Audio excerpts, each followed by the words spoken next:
Good. Perfect.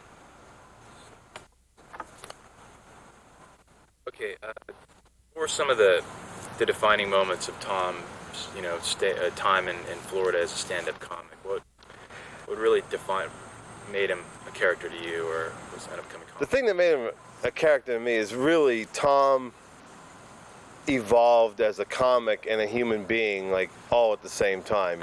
He drank quite a bit from time to time, and I think probably his fourth or fifth consecutive morning of urinating blood made him realize maybe I do drinks a bit. So he kind of trimmed back and he changed a lot of different things, and uh, he had those. He was just trying to live up to that wild guy image. At the time, like Guns N' Roses was hot, and he was kind of just taking that whole rock and roll comic thing, and he was constantly named the rock and roll comic.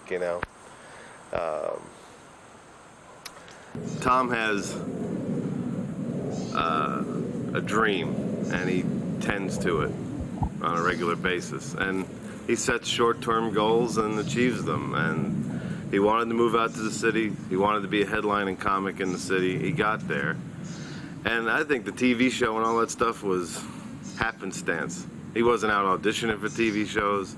Somebody offered him a TV show, and that's how all that wound up. But I think he would have continued to be, if he never had the show, he'd be just as happy being a headline comic.